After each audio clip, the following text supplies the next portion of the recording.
Welcome, and thank you for joining us for First Person Conversations with Holocaust Survivors. My name is Bill Benson. I have hosted the museum's First Person program since it began in 2000. Through these monthly conversations, we will bring you firsthand accounts of survival. Each of our first person guests serves as a volunteer at the museum. We are honored to have Holocaust survivor Dora Clayman share her individual account of the Holocaust with us. Dora, thank you so much for agreeing to be our first person today.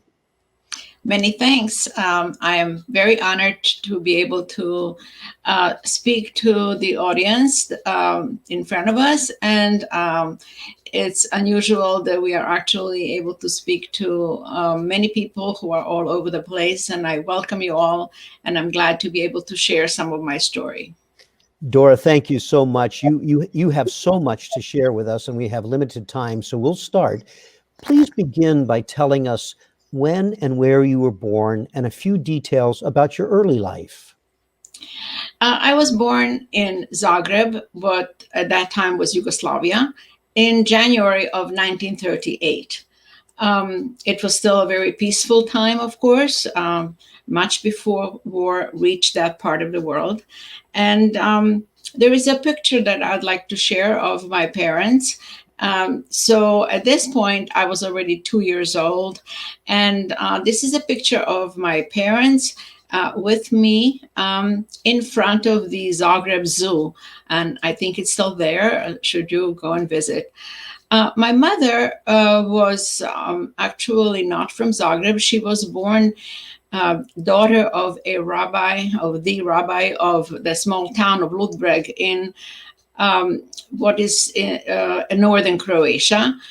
And she became a teacher, elementary school teacher, taught for a bit of time, and then married my father and came to Zagreb. My father, the family originally also came originally from Romania via Bosnia, and then established itself in Zagreb. And my father learned all about brush making and established a small factory of brushes in Zagreb proper. He must have been visiting Ludbreg at one point, probably as a visiting cantor for a holiday, just for the holidays. And the two of them met and married, moved to Zagreb, and had first me, and then eventually my little brother. Dora, you spent a lot of time in your mother's hometown of Ludbreg, and eventually you would spend the war years there. Will you share with us a little about Ludbreg and what was unique about it? Well, I don't know how unique it was, but it's a small town. These days, the interesting thing about Ludbreg these days, and if anybody from Ludbreg hears it, they will agree. They think they're in the center of the world, but that's sort of an inside joke.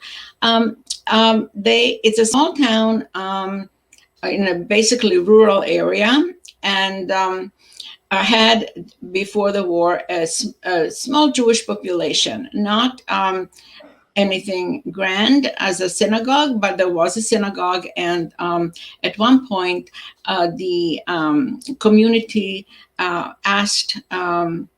wanted to have a rabbi come. And my grandfather arrived from Slovakia. And I will explain the picture in a minute, but he came from Slovakia already with his family. He already had one daughter and a son, and then another daughter was born, and eventually my mother. Ludbreg was an interesting town in that small population, there was very little to no friction, of anti-Semitic friction, I mean. And there were very few incidents during that time. My grandfather was actually a rabbi there for 42 years by the time war ended his leadership there. Here is the picture is interesting because my grandfather is the person with a circle around his head. And so just to identify him from the other clergyman at the other end, the other clergyman is the local Catholic priest.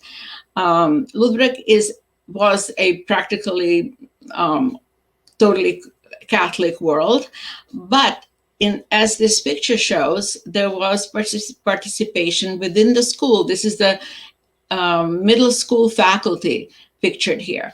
And my grandfather apparently taught Jewish children their religion, and there was a Catholic priest that taught Catholic children. My grandfather participated in many other things, civic things in town, acted as a translator, for example, for the court. He spoke a number of languages.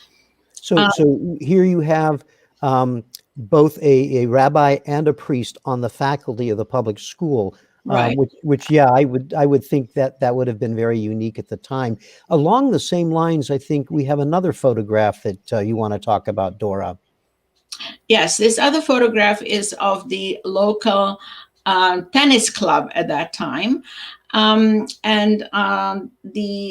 lady with the circle around her head is the oldest daughter of whom I spoke, who was actually born in Slovakia and came. And again, the fellow above her with a circle is Ludwig Vrancic, who played a very large role in my world, and he is totally Catholic from a well-known old-time semi-aristocratic family of Ludwig. The mother was of aristocratic background. And there are other Jewish and non-Jewish people in this picture, which also shows the social participation, social interaction between groups. The reason I wanted to particularly point to Ludwig Vrancic with the circle is that he and my aunt worked together in the bank. He eventually was a director of the bank, and she worked there. And this is your Aunt Giza, right, Dora? That's my Aunt Giza. And the two of them fell in love. And they were in love for a long time. Here is where they're older together. And he was very special in that he was well known in that town as a one-time mayor. That tennis club, he was one of the organizers and founders of the in 1919, I think, of the sports club of Ludbreg, and had one of the first automobiles in town, in Croatia, in fact. He was very proud of this Lancia automobile. And the two of them were in love for a long time, but they did not marry, probably because of the difference of religion. And in Croatia, in Yugoslavia at that time, there was no such thing as a civil marriage. You either had to marry in a Jewish or in a Catholic faith, and neither was converting. And so it's not until 1939 that they married. At that time, they, of course, became aware of what was going on in Germany. The war had started already with the invasion of Poland, and they decided, having heard that perhaps a non-Jewish partner could save a spouse who was Jewish, they decided to go to Hungary, where a civil ceremony was possible, and they were married. And of course, as you just said, they had hoped that it would help save your Aunt Giza's life, and as you'll tell us later, that was not to be. World War II began in September 1939, but it really did not reach you until Germany invaded Yugoslavia on April 6, 1941. You were just 3 years old at that time, and you were away from Zagreb on a visit with relatives in Ludbreg. Please tell us why you were away from your parents and what happened once the Germans came into Yugoslavia. There was a time that neighbors of my grandparents came to visit us in Zagreb. And my mother and father probably thought it would be a good opportunity to send me to go visit my grandparents. But in addition, at that point, my brother was already born. My brother was born almost exactly 3 years after me in January of 1941. So here was a 3-year-old that could be sent away for a bit of time, for a bit of respite, I would imagine. And so I was sent to Ludbreg. And here we see your mother with your baby brother, Stratko. Right. Yeah. And so by the time April 6th of 41 came, I was still in Ludbreg and basically stayed there. Mm-hmm. What happened, of course, with the invasion is that not only did Yugoslavia fall and basically fell apart within a very short period of time, in just days, the Germany basically overran and Yugoslavia. But what happened at the same time, or actually was happening previous to that, is that there was a group of right-wing nationalist, ultra-nationalist, terrorist group of Ustaše, which had tried to get a foothold in Yugoslavia before, but never managed to do so. And they instead went to Italy, organized themselves into a force with the help of Mussolini, of course.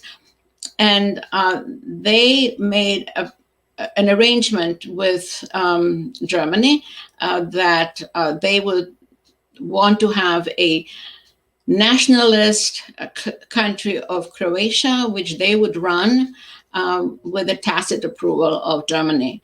And that is what happened.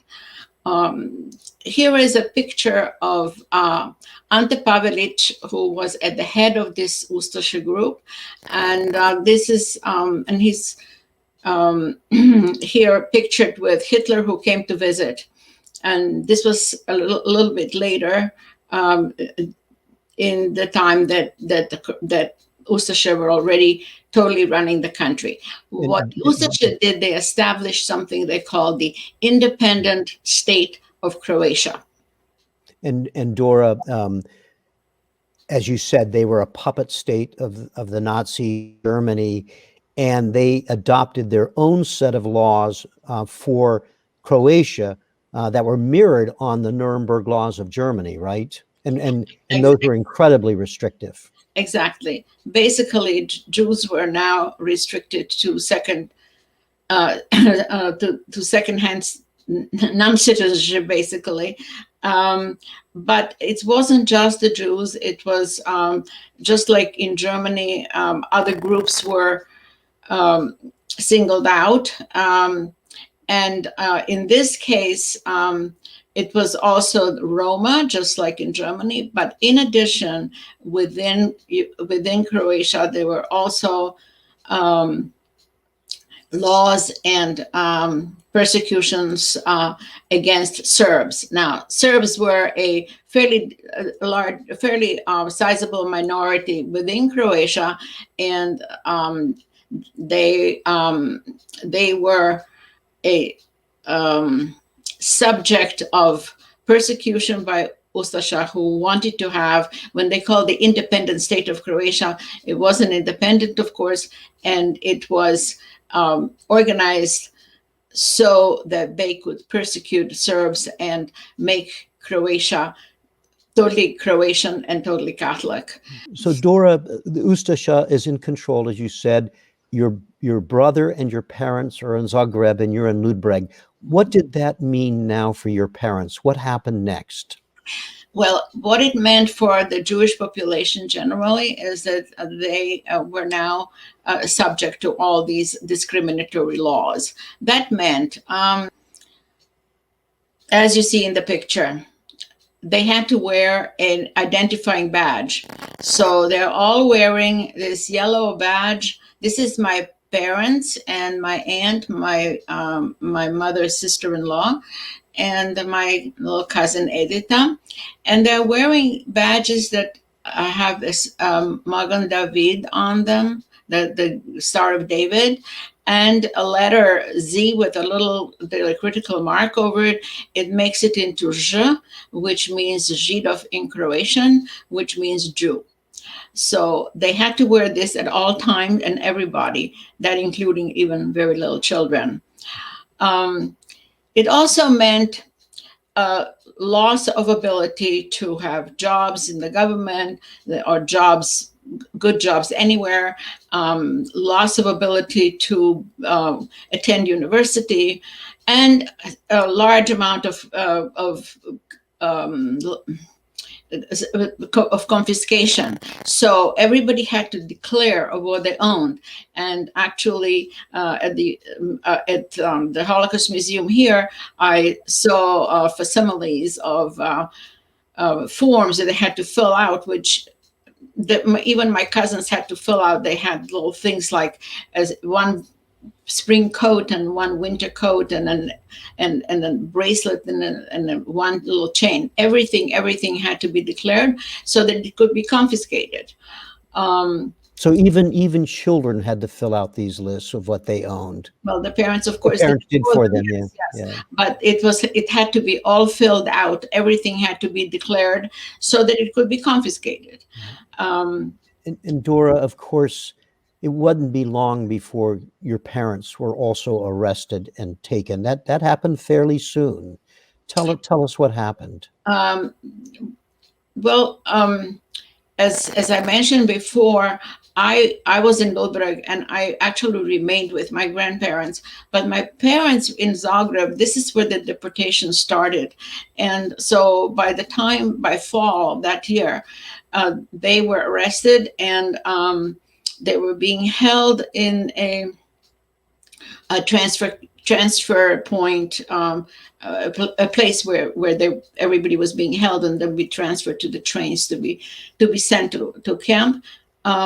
And my mother had my baby brother with her. Of course, he was only about 9 months old at the time.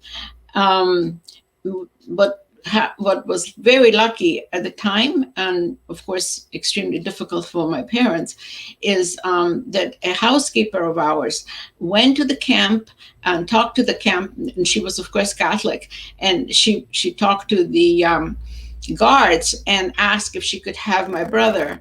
And my mother, must have been a fairly difficult thing, but she understood that it might save his life. She handed the baby to our housekeeper, who then went home, called my now Catholic uncle Ludva and my aunt in Ludbreg, and they came and got him. And I have a fairly vivid memory. At that point, I was almost 4, or 3 3¾ and I remember his arrival, mainly because I wasn't used to a crying baby, and there he was, and I hadn't seen him for quite a while. And also, I remember very soon after, it was wintertime, and it was Hanukkah, and I sort of remember that time, not only the candles, but I remember getting an orange for Hanukkah, and that was very special. I was sort of wondering whether I have to share it with my baby brother. I sort of remember that. Dora, as you said, the deportations began in Zagreb, including your parents. In 1942, deportations began from Ludbreg as well, and most of your extended family was deported.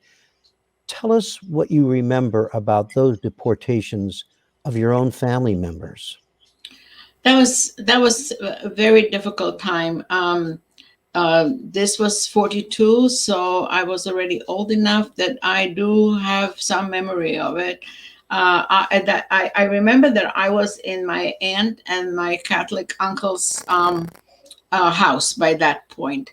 And I remember it was sort of evening and everybody was coming by, all my cousins and my aunt and my grandparents, and everybody was saying goodbye to me. And I wasn't quite sure. I don't why everybody was crying, but obviously they had the feeling that they wouldn't see us again, and I had no idea where they were heading exactly. So it was a very emotionally laden time, and they were taken away, and they went. All the deportations were happening quite a bit. I think that we have a picture We of do. MS deportation. This picture is from the museum, from the Holocaust Memorial Museum, and it's a picture of a Serb village being deported. As I mentioned before, the Ustaše were not just eager to uh, deport and kill Jews and Roma, but also Serbs. And they deported whole villages, and many were shot on the way or shot every which way, killed every which way. But some of them, just like my relatives, ended up instead in the camps, mostly in the camp of Jasenovac. Do you know where your parents were deported to once they left that transfer camp? Yes, yes, definitely. They went into the very camp that I was just about to speak about, Okay. which is the Camp Jasenovac. There was some feeling that my mother may have gone to Stara Gradiška, I think she did, and maybe to Đakovo, which is another place. That was a horrendous place where many women and children, especially, were killed. And I actually went there 2 years ago. It's a sort of another reminder, but mostly they went to Jasenovac. It was the biggest of the camps, and it was a most horrific camp. And before you tell us more about that, as I know you will, you as you said, the Ustasha was deporting and brutalizing not just Jews but also Serbs and Roma. But you also shared with me that not everyone in the Croatia accepted those policies or the Ustasha, and some in fact resisted. Tell us a little bit about that resistance. Who were they? Yes, many people did not follow the dictates of the Ustasha regime. At or in peril, of course, joined a group that was basically led first by a group of communists who were more organized even at that time than just general population. And then the person who became fairly well known later on, and people may recognize the name, was Tito. But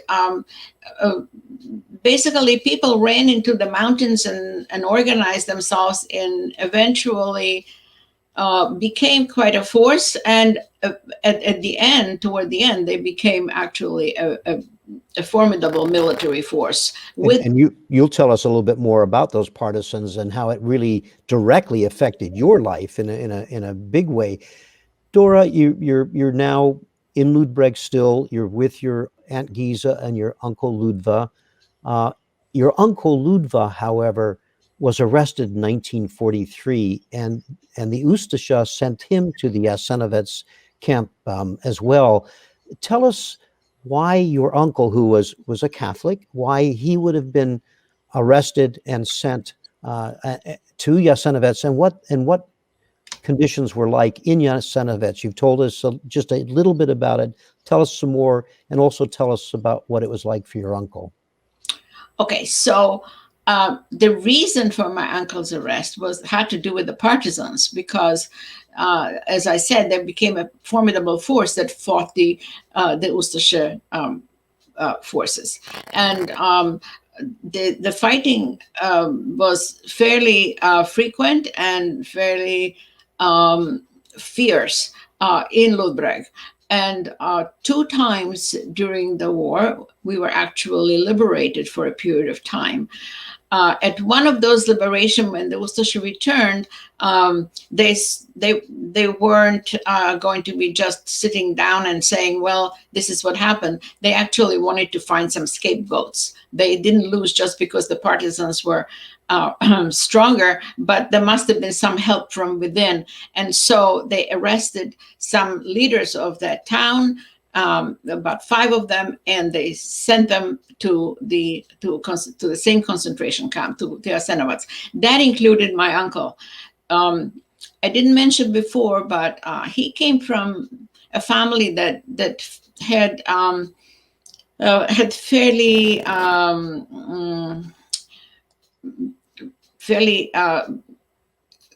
frequent deaths, in that number of his sisters and brothers died young of tuberculosis as such. Mm-hmm. So he himself was not a terribly strong person. So going to a concentration camp would have been terrible, because this concentration camp was a killing camp. It was a place where people were, this picture shows them just on the way in, being stripped of all possessions. And it was a camp in which people were killed at will, with any kind of implements, knives being their Ustasha favorite. People were hanged, they were tortured, they were thrown in the river. The river Sava was full of floating bodies at one point. There are pictures of that in our museum, actually. So it was a horrendous camp. People were starved to death and worked to death. So my uncle arriving there would have been very difficult for him to survive. I didn't mention before, but all my family ended up there, except eventually for Aunt Giza, but everybody from Ludbreg ended up there. And I was told by eyewitnesses that my grandfather never even made it into the camp proper, but one of the Ustasha just hit him on the head with a shovel and killed him that way. So, Dora, I was struck the first time you told me about Jasenovac and that the brutality, and I'm sure that many in our audience, probably most, just like me, that was a place we had never even heard of, and yet it was just, and you're only just touching on the surface.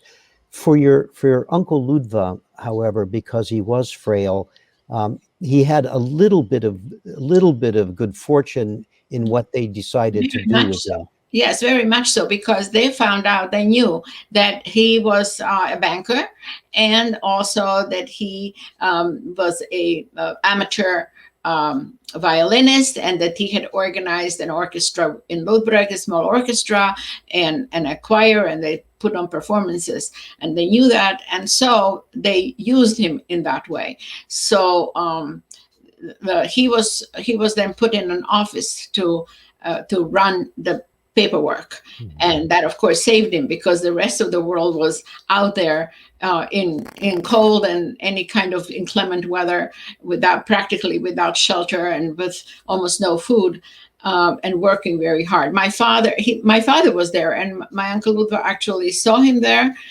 He actually survived to the very end. And he was working in a factory, in a tannery, which was very hard work. There was also a factory that created chains. This was awful hard work. But my uncle was put in an office, and there was someone kind there that sometimes helped a little. And also he was ordered to put on a performance. And so he used to tell me afterwards that he would take everybody that he could think of into the group, and so they would have at least some time indoors to practice singing instead of freezing or working outdoors. So the fact that the Ustasha wanted to be entertained and they took advantage of the fact that your uncle could play music, but he used that as an opportunity to try to save others by having them join him. Yes, Yes, very much so. Dora, was Aunt Giza able to be in touch with your uncle while he was at Yesenafats?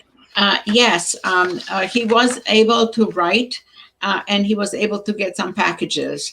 The picture you see in front of you is of my Aunt Giza and my brother and me. And this is a picture. We went to the photographer to have it taken so that we could send it to him. We sent that, and we also used to send some food.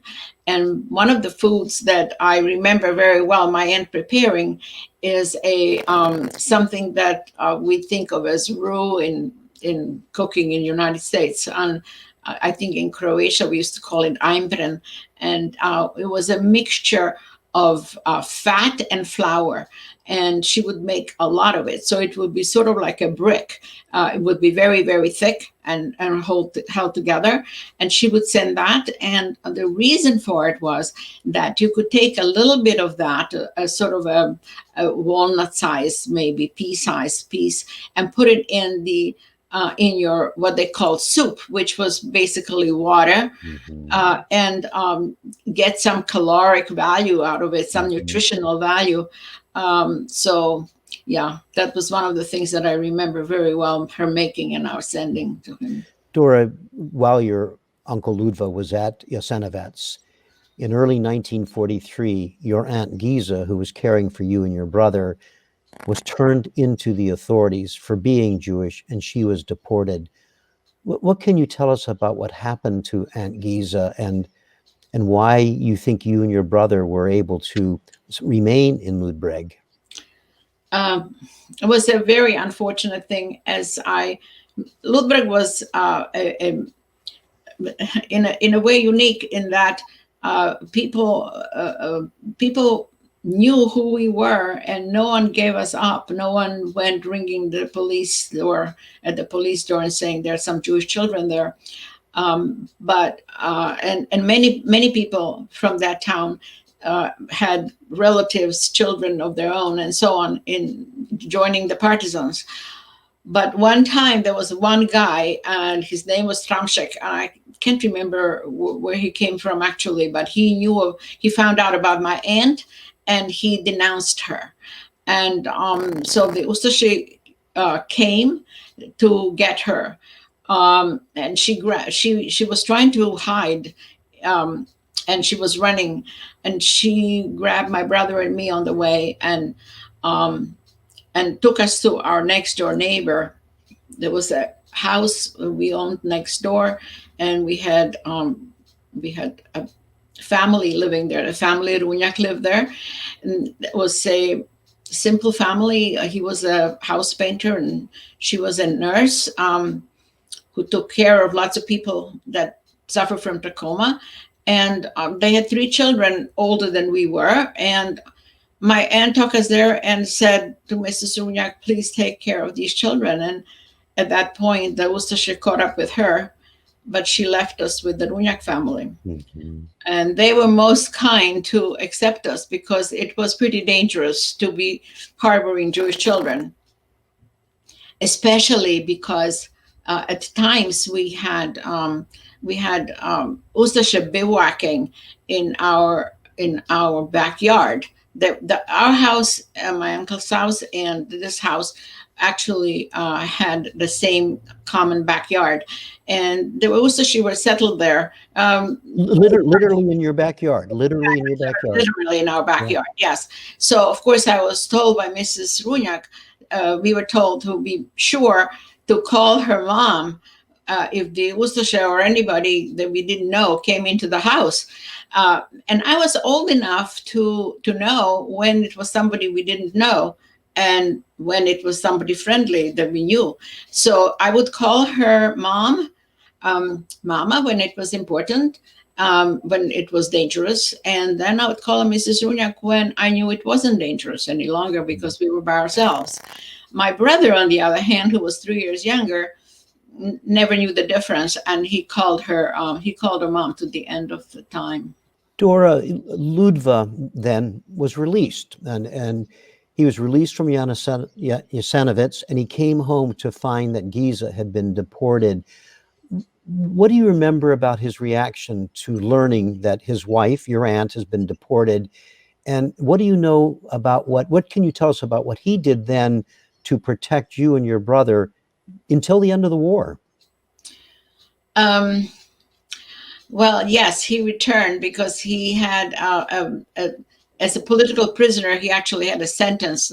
Jews and Roma and Serbs didn't have sentences; they were just there until they either died or were killed, or the war ended.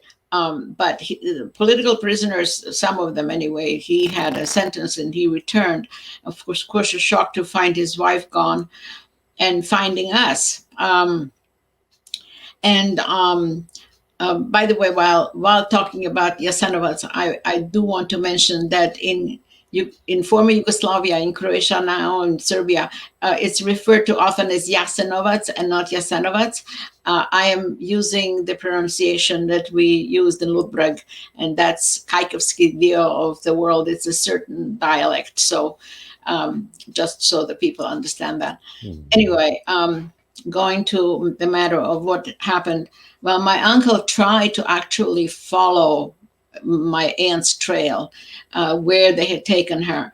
And unfortunately, if it had been someplace locally, he might have cajoled somebody or something, or at least he hoped so. But this was hopeless. She was at that time, they were starting to ship whoever Jews that they could find at that time, and Serbs, they were starting to ship people to Auschwitz, and she was one of them being shipped to Auschwitz. So he returned and took over the care of me and my brother, and we lived together from then on. You are with Uncle Ludva and your brother, and you are in a literal battle zone. Right. So the partisans attacked Ludbreg a number of times, and Ludbreg was, while it was being held by Ustaše, and then the other way around. At one time, when the partisans were holding the town, the Ustaše attacked, and we found ourselves in a sort of a battle zone, and there were times when the battle would be raging in the middle of the night, and sometimes we were not able to even go and hide. And there were times that I remember crouching in a corner. It was an old house, and the walls were fairly thick, so you were pretty safe if you were in a sort of a situation where you hide behind a wall. But of course, the bullets would be piercing through the windows. And there was a time when I was crying in my room, and my uncle came to comfort me, and the bullet went exactly through the window into where he was, because we hadn't thought for everybody to hide in time. When we had the time, and we sometimes knew that a battle would be coming, we would go and spend time in our cellar. So it was a basement by American standards, not a normal basement where you would just go in the house and go down the stairs. You had to get out of the house and into the cellar. We had a vineyard, so there were barrels of wine down there, and it was dirt floor, and shelves with drying fruit and so on, and frogs jumping around. But we had some cuts down there, and there were times where we spent quite a bit of time down there because there would be a battle, and you didn't know who was going to win. And in the morning, we would peer through those small windows on high up near the ceiling of the cellar to see who was in charge. And I remember the time that we still couldn't tell exactly who it was, but we saw carts being pulled by horses, and the carts were full of dead bodies. So if we would emerge when the shooting stopped, and then hope that it would be the partisans in charge. And if not, you had to be careful to hide. There were times when the bullets were running through, um, uh, coming through the windows and hitting the armoires which we had, and so they were, after the war, they were all pierced with bullets, and you took out the tablecloths or the sheets that were there, and it was all as if somebody had taken little scissors and made little designs in them. So it was very hard to live through that. And in Dora, of course, it did eventually end with the end of the war in May 1945. And so the war is over. You're there in Ludbreg with your uncle and with your brother. But there was more tragedy to come for your uncle and for you. But first, tell us about your uncle. He adopted both of you, right? Yes, after the war, right away, after he realized that my parents had perished and neither would return, he adopted us legally, and so in many places you can see my name as being Vrancic. That was his last name. Until I was married, that was my name. Unfortunately, my brother died very shortly after, in 1946, in the fall, of scarlet fever. There were 3 little boys that got scarlet fever in Ludbreg, and the other 2 recovered with time. And my brother succumbed and died, which was a tragedy. It was extremely sad for me, but it was totally tragic to my uncle, who adored my brother. And after all the losses, that was just another awful loss. And Dora, of course, now you've gone from being under the Ustasha and the Nazis, and now you're under the communist government. But you would continue to live there for a number of years, living with your uncle. Now he's adopted you. It was just him and me. He never remarried, and we had housekeepers and maids and things like that. And but he insisted that I learn music and go to a very best high school, and that was available there. I went to another town and university, and he was a wonderful, wonderful person. Dora, I do have one final question for you before we close, however, and that is, please tell us why you continue to share your firsthand account of what you went through, what you experienced in the Holocaust, and the impact that you see, what you witness, telling your story means to other people. Well, after the war, for many years, and even during my life here in the United States, it was as if it was something that so many people who lived through that time didn't really want to talk about it very much, and didn't want to think about it very much. We sort of felt it was behind us, it'll never happen again. But unfortunately, as I live longer, and as we have witnessed what's been happening in the world, including what happened even in former Yugoslavia during this past war of the 90s, when there was another genocide in Srebrenica, and what's happening everywhere. And recently the rise of anti-Semitism persuaded me that it really it's up to me to talk about it, and to talk about the past. It's almost imperative that I speak about it, and perhaps I could inspire someone to see that compassion and tolerance, empathy and respect for others is absolutely imperative, and that the only way that we can go forward is to minimize hatred and turn toward one another in a humane way.